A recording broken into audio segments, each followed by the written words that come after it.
What is up, party people? Got a quick video here talking about how to kill the Flexile Sentry. And he's actually, overall, he is not that hard of a boss.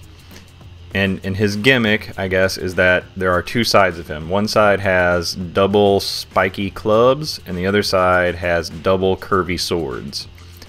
And my strategy for this guy is similar to my strategy for a lot of the other bosses. Keep my shield up, strafe around him, wait for an attack, get a couple of hits in, get stamina back up, keep that shield up. And I found it a little bit easier to attack safely after the spiky club attack. I took more hits when I tried to attack after the curvy sword attack. I guess he recovers a little bit faster whenever he uses those. But that's the overall strategy of the fight, similar to other bosses. There's a couple of things you got to know about this guy though.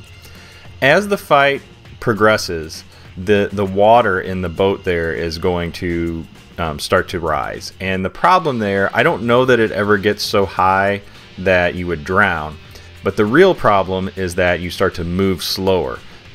At some point the water gets up high enough that you're in that water speed of walking, and there's no rusted iron ring or anything that I know of in Dark Souls 2. So at some point you're going to be moving slower around him. So not that you want to be reckless and try to kill him super fast, but time is important.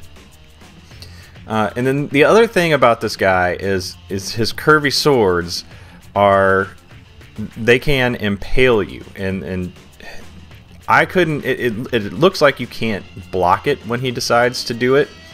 If he decides to do it and you're in the way, you are impaled. And there's one of them. He could do a couple of different ways, but the end result is always the same. You end up in the air and he's slicing and dicing you like crazy. I didn't find a good way to counter that. I didn't even necessarily see, you could tell which thing he's getting ready to attack with, except for that one particular case right there. You could tell which thing he's going to attack with because that's the side that will be facing you. But I just couldn't find a way to predict or counter that particular attack. So my awesome strategy to handle that is to keep full health. I had enough health going in here where if I had full health and he decided to impale me and throw me up in the air, I could survive it. And he's slow enough. He especially when he attacks with the spiky clubs, it's easy to get a drink off against him. So that was my strategy. Keep enough health so that when he does do that and get me, that I can survive it, and then drink afterwards, very shortly afterwards. And you can see here the water's up now, and I'm moving slow around him. It doesn't really make it that much hard. I didn't think it made it that much harder. I was more worried that it was just going to rise up all the way and I would drown, and I never saw it do that.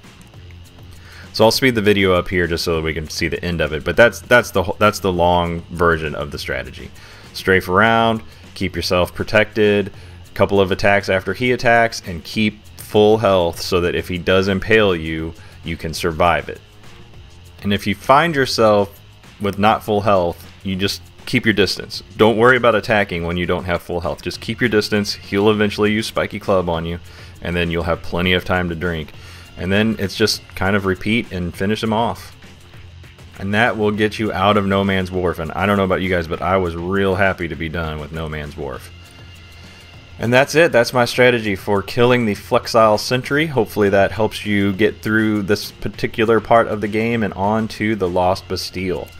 If you liked this video, make sure that you share and subscribe and do all of that kind of stuff. And until next time, I'm Miaro. Thanks for watching.